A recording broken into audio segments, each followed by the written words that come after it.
Hello बच्चों, welcome again to your class accountancy. Last class में हम लोगों ने डिस्कस किया था बच्चे मीनिंग ऑफ फाइनेंशियल स्टेटमेंट। तो मीनिंग के पॉइंट के बाद अब हम लोग उसका वर्क देख रहे हैं कि फाइनेंशियल स्टेटमेंट प्रिपेयर कैसे की जाती है। कुछ चीजें फिर से बेटा रिकॉल कर देता हूँ। आप लोगों को ये बताया था फाइनेंशियल स्टेटमेंट में दो चीजें आप लोग इस चैप्टर में पढ़ोगे, बैलेंस शीट पार्ट 1 के अंदर और statement of profit and loss account part 2 के अंदर। ठीक है, तो पहला हम लोग प्रिपेयर कर रहे हैं बैलेंस शीट। तो बैलेंस शीट जो बच्चे यहाँ प्रिपेयर की जाती है वो होती है हेडिंग और सब हेडिंग्स के अंदर डिवीजन। सबसे पहले स्क्रीन पे अपने फोकस रखिएगा, schedule number 3 part 1 form of balance sheet. Company का name left side, balance sheet किस डेट पर प्रिपेयर की जा रही है एज है, पर्टिकुलर्स जो नेम मेंशन करेंगे, नोट डिफाइन करने के लिए बताया गया था, एक्सप्लेनेटरी नोट्स चीजों को डिफाइन करने के लिए। करंट ईयर, इस ईयर में वैल्यू क्या है इक्विटीज की, लाइबिलिटीज की, पिछले साल क्या थी। कंपनी की बैलेंस शीट के केस में ये एक एक्स्ट्रा कॉलम होता है कि आप सिर्फ करंट ईयर की फिगर्स नहीं लास्ट ईयर की फिगर्स को भी शो करते हो सो दैट कंपैरिजन हो सके। ये बिल्कुल वही बात है कि आपने एक टेस्ट में मार्क्स दिए, उस टेस्ट के अंदर आपके मार्क्स रहे कितने, 80 में से 79। अब ऑब्वियसली कुछ बच्चों को ये लगता है कि अच्छा रिजल्ट है। जब मैंने पिछले टेस्ट के मार्क्स के साथ कंपेयर किया तब तो आपके 80 में से 80 थे, तो आई थिंक ये तो परफॉर्मेंस क्या हो रही है, डाउन जा रही है ना। अब जिसके 78 थे उसके 79 है, तो उसके लिए परफॉर्मेंस अपवर्ड जा रही है। तो यही चीज कंपनी भी डिसीजन लेती है कि हमारा जो ईयर बाय ईयर परफॉर्मेंस है वो इंप्रूव हो रहा है या डाउन जा रहा है। इसके लिए दो कॉलम्स प्रिपेयर करते हैं हम लोग, करंट ईयर और प्रीवियस। क्लियर। तो बच्चे बैलेंस शीट के अंदर हमारी सिर्फ दो साइड होती है, एक है इक्विटी एंड लाइबिलिटी। जब आप +1 में पढ़ते थे तो कैपिटल एंड लाइबिलिटीज होता था, तो इक्विटी का बच्चे मैंने आपको दूसरा नेम बताया भी गया कि इक्विटीज क्या होती है, कैपिटल ही होती है, यानी कि मालिक का पैसा जो होता है उसी को ही हम लोग इक्विटी का नाम देते हैं। तो एक तरफ इक्विटी एंड लाइबिलिटी और नीचे की तरफ हम लोग शो करते हैं एसेट्स ऑफ द कंपनी। तो ये दोनों साइड है जिनके अंदर ये टोटल और ये टोटल आपस में क्या होगा, इक्वल। ये बोली जाती है बच्चे मेन हेडिंग। आपको जो मेन लैंग्वेज ध्यान रखनी है ना वो ये है, हेडिंग्स, सब हेडिंग्स, ठीक है, और आइटम्स। ये मेन हेडिंग है। अब मेन हेडिंग के अंदर हेडिंग कौन कौन सी होती हैं, इसके लिए अपनी नेक्स्ट स्लाइड पे चलते हैं। ये बच्चे ये अब आप यहाँ ध्यान दीजिए। तो जैसे मैंने आपको अभी बताया कि ये जो दोनों है इन दोनों को हम लोग क्या बोलते हैं, मेन हेडिंग। एग्जाम में ये कभी नहीं पूछा जाता भाई मेन हेडिंग कौन कौन सी, आपसे पूछी जाती है हेडिंग और सब हेडिंग। तो हेडिंग कौन सी है, हेडिंग है शेयर होल्डर फंड्स। ठीक है बच्चे, शेयर होल्डर फंड्स क्या होता है, क्या डिटेल है बता देंगे। Number 2, application money pending on allotment. Number 3, non current liabilities. और नंबर 4, करंट लाइबिलिटीज। जैसे कि इस मेन हेडिंग से ही आपको पता चल रहा है कि दो चीजें मैंने मेंशन की हैं, इक्विटी एंड लाइबिलिटी। तो ये जो फर्स्ट और सेकंड पॉइंट है ये दोनों आपका इक्विटी का पार्ट है, और जो थर्ड और फोर्थ पॉइंट है बच्चे ये आपकी लाइबिलिटीज का पार्ट। ठीक है, एसेट्स की दो कैटेगरी होती है, एक होती है नॉन करंट एसेट्स और दूसरी होती है करंट एसेट्स। और आई थिंक अब मुझे दोबारा बताने की जरूरत नहीं है कि जो टोटल यहाँ होगा वही टोटल यहाँ होगा, जो टोटल यहाँ होगा वही टोटल यहाँ होगा। ये दोनों आपस में सेम होने चाहिए और ये दोनों आपस में सेम होने चाहिए। ठीक है ना, प्राइमरी कंडीशंस होती हैं हमारी बैलेंस शीट। तो इन्हें हम लोग नाम क्या देते हैं, ये 4 ये और 2 ये सारी के सारी 6 हमारी बैलेंस शीट के अंदर क्या है, हेडिंग्स। ये हमारी बैलेंस शीट की होती हैं हेडिंग्स। तो हेडिंग के बाद अगला स्टेप आता है सब हेडिंग्स। तो बच्चे सब हेडिंग्स है ना बहुत सारी हैं, मैं आपको सारी की सारी एक साथ नहीं दिखाना चाहता। अभी आप सिर्फ एक के ऊपर कंसंट्रेट करिए। हम पहले सबसे पहले इसको डिस्कस करते हैं कि शेयर होल्डर फंड्स क्या होता है। इसके बाद हम लोग एक एक करके हर एक पॉइंट के ऊपर आपको एक सेपरेट वीडियो देंगे सो दैट कि आपको चूज करने में आसानी हो, कि आपके जिन पॉइंट्स में आपको डाउट है आप डायरेक्ट वही वीडियो देखो और आपको टाइम कम लगाना पड़े। तो पहला हेडिंग हम लोग डिस्कस कर रहे हैं शेयर होल्डर फंड्स। ठीक है, इक्विटी का पार्ट होता है शेयर होल्डर फंड। तो लीजिए बच्चे ध्यान दीजिए भाई, शेयर होल्डर फंड्स, जैसे मैंने आपको बताया, हम पहले इसी के बारे में डिस्कस कर रहे हैं। शेयर होल्डर फंड्स में कंपनी क्या करती है, अपने शेयर होल्डर्स की डिटेल्स को सारा शो करती है। तो ये जो शेयर होल्डर फंड्स होते हैं ना बच्चे, इसको क्या बोला मैंने, हेडिंग। इस हेडिंग को आगे हम सब हेडिंग्स में डिवीजन कर देते हैं, और सब हेडिंग्स में हम इसके अंदर तीन चीजें कंसिडर करते हैं। एक होती है शेयर कैपिटल, एक होता है रिजर्व एंड सरप्लस, और एक होता है money received against share warrant. तो बच्चे अगर आपको इसके बारे में जानना है ना, तो आपको ये तीन पॉइंट्स क्लियर करने पड़ेंगे, तब आप अपनी इस हेडिंग के बारे में पूरी नॉलेज ले पाओगे। ठीक है, तो ध्यान दीजिएगा, सब कुछ एक्सप्लेन करेंगे। आप लोगों को जिस पॉइंट पर डाउट हो, आप उसका लिए कमेंट मेंशन करिए, सो दैट कि मैं आपको उस पॉइंट को भी आंसर दे दूंगा। सबसे पहला है शेयर कैपिटल। तो शेयर कैपिटल क्या होती है, हम लोग +1 में पढ़ते थे कि जो कंपनी होती है, कंपनी की कैपिटल छोटे छोटे हिस्सों में बांट दी जाती है, और हर उस छोटे हिस्से को हम लोग नाम देते हैं शेयर। तो capital in the form of share is known as share capital. तो एक बार मैं इसके लिए बता दूं कि ये क्या चीज है, इसे हम लोग बोलते हैं सब हेडिंग। इसे हम लोग क्या बोलते हैं, हेडिंग। और इसे हम लोग क्या बोलते हैं, मेन हेडिंग। मेन हेडिंग से रिलेटेड आज तक सीबीएसई ने कभी क्वेरी नहीं करी कि मेन हेडिंग्स के नाम बताओ। हमेशा वो लोग ये दोनों पूछते हैं, हेडिंग और सब हेडिंग बताओ। तो हेडिंग क्लियर बच्चे, पहली हेडिंग आप लोग पढ़ रहे हो शेयर होल्डर फंड्स, उसके अंदर 3 सब हेडिंग है, वो आपको मैं इस वीडियो के अंदर आप लोगों से डिस्कस करूंगा। ठीक है, तो पहला है शेयर कैपिटल। तो शेयर कैपिटल के लिए ध्यान दीजिएगा, इसको मैं नोट नंबर 1 और 2 के अंदर एक्सप्लेन करता हूँ। नोट नंबर 1, ठीक है, तो ध्यान दीजिएगा, नोट नंबर 1 शेयर कैपिटल, ये हमारी सब हेडिंग है। इस सब हेडिंग के अंदर हम लोगों को 4 चीजें ध्यान देनी पड़ती हैं। एक सबसे पहले होती है ऑथराइज्ड कैपिटल। ऑथराइज्ड कैपिटल क्या होती है, ऑथराइज्ड कैपिटल बोलो, या बच्चे इसका दूसरा नाम होता है नॉमिनल कैपिटल। ये क्या होती है, ये लाइफ टाइम में शेयर्स है कंपनी के।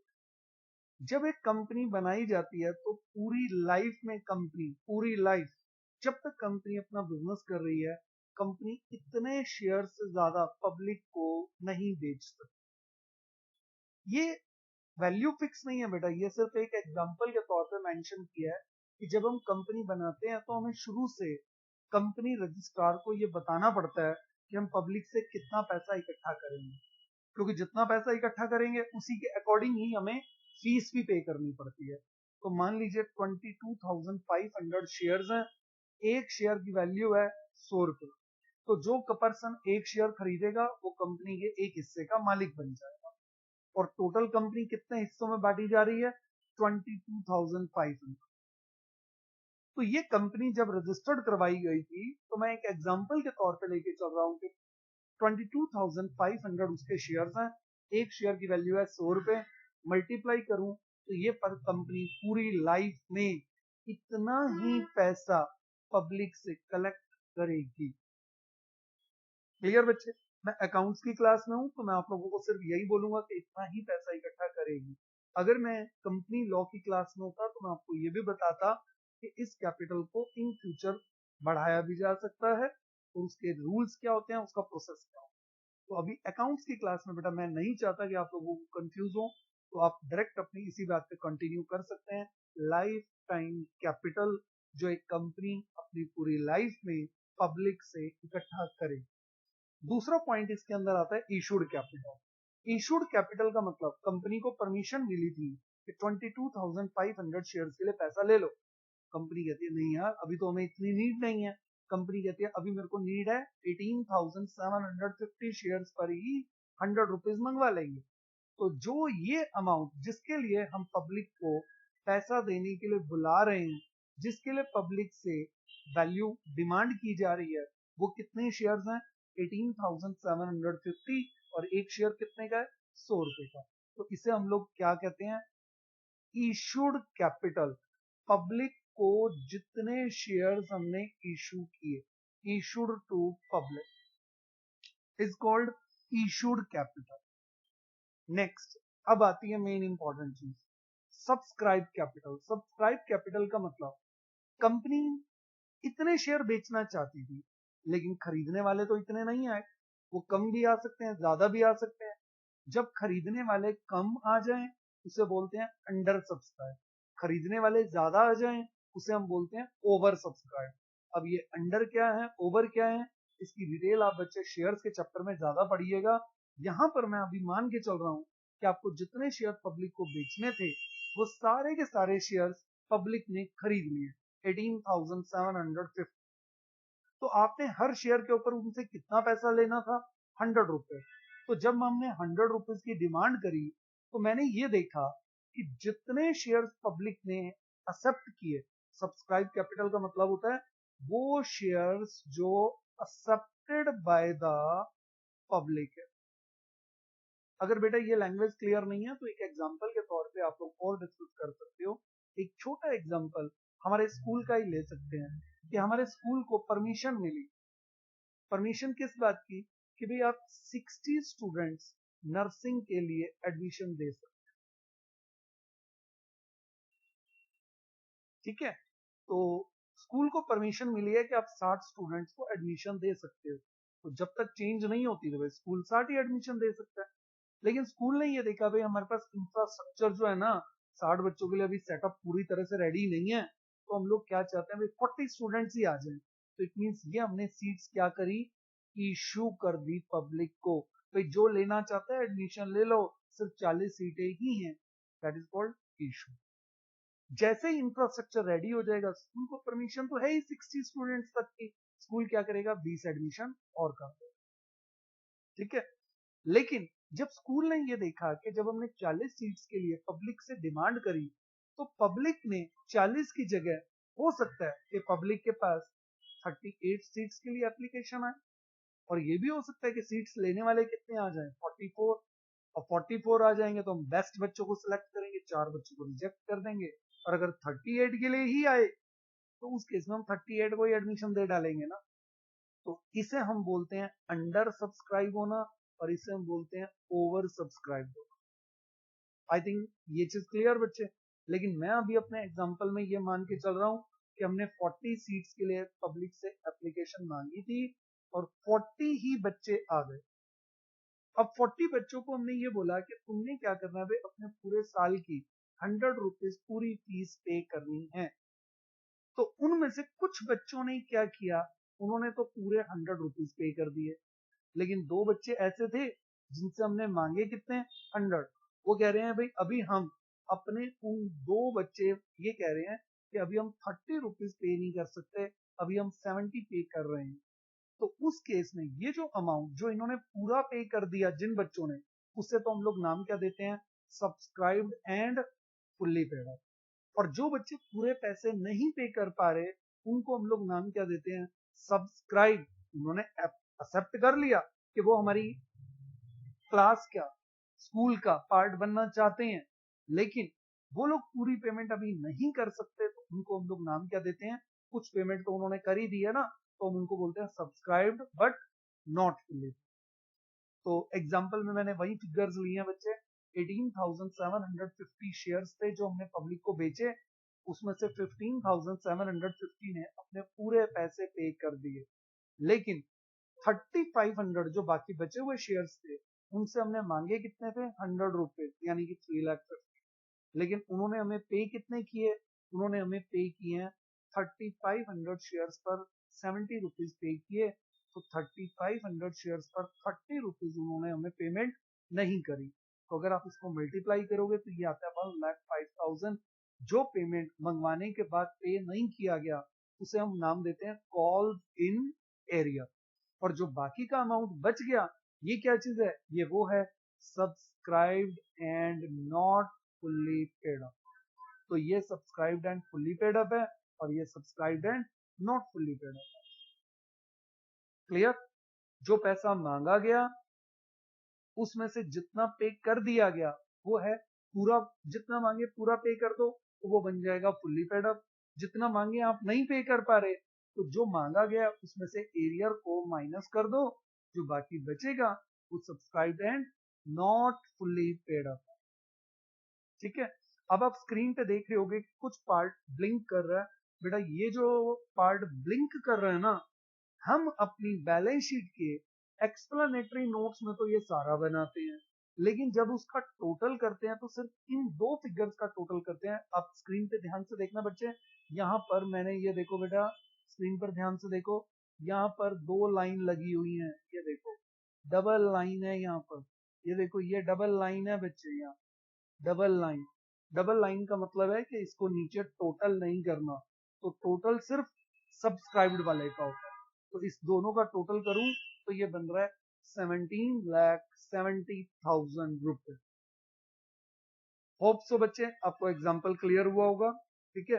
तो जो ये वैल्यू आ रही है 70,70,000 रुपए, इसे उठाकर यहां शेयर कैपिटल के आगे रख दीजिए, ठीक है। तो बेटा ये होती है आपकी एक्सप्लेनेटरी नोट्स शेयर कैपिटल के नाम पर। बेटा एक टर्म मैं यहाँ और डिस्कस करना चाहूंगा, एक टर्म यहाँ और भी होता है जिसके बारे में यहाँ मेंशन नहीं किया, उसका भी नोट कर लीजिए, शेयर फॉर फ्यूचर अकाउंट। ये शेयर फॉर फ्यूचर अमाउंट क्या होती है? शेयर फॉर फ्यूचर अमाउंट वो होती है जब हमारा ये जो पेमेंट है ना 30 रुपीज, ये पे हुआ या नहीं? ऑब्वियसली आंसर है कि पेमेंट नहीं हुआ। कंपनी क्या करती है, कंपनी इन लोगों को रिक्वेस्ट करती है, भाई दे दे पैसा, दे दे पैसा, 30 रुपीज दे दे। तो इनको लेटर भेजती रहती है कंपनी रिमाइंडर के तौर पे कि तुम्हारे 30 रुपीज पेंडिंग है, पे कर दो। जब कंपनी की लिमिट क्रॉस हो जाती है तो कंपनी उनको फाइनल एक वार्निंग लेटर भेज देती है कि अगर अब की बार बेटा पैसा ना आए ना, तो जो ये तुमने बाकी के 245 दे रखे हैं ना, हम ये भी तुम्हें वापस नहीं देंगे। चाहे कल को कंपनी बंद हो जाए, तुम्हारा पैसा वापस नहीं देंगे। तो वो पैसा कंपनी क्या करती है, जब्त कर लेती है। तो वो जब्त किया हुआ पैसा होता है ना, वो भी आपको शेयर कैपिटल की हेडिंग के अंदर ही दिखाना है, क्योंकि ये शेयर होल्डर से रिलेटेड है। तो शेयर फॉर फ्यूचर का मतलब क्या होता है, ये वो अमाउंट होती है जो कंपनी ने जब्त कर ली। क्यों जब्त करी? क्योंकि पर्सन वार्निंग लेटर मिलने के बाद भी, वार्निंग लेटर मिलने के बाद भी कंपनी को उसका बैलेंस अमाउंट जो कंपनी मांग रही है वो पे नहीं कर रहा, तो कंपनी उस पर्सन के जो पैसे वो पे कर चुका है वो पैसा कंपनी जब्त कर लेती है। तो वो बन जाता है शेयर फॉर फ्यूचर, ठीक है बेटा। तो ये पॉइंट क्लियर। अब आपका शेयर कैपिटल पूरा कंप्लीट होता है। इसके बाद नेक्स्ट हेडिंग है बच्चे रिजर्व एंड सरप्लस। तो रिजर्व एंड सरप्लस हम आपके साथ नेक्स्ट वीडियो में डिस्कस करेंगे। अगर आपका शेयर कैपिटल का कंसेप्ट क्लियर है बेटा, लाइक सब्सक्राइब और शेयर करना मत भूलिए, ठीक है।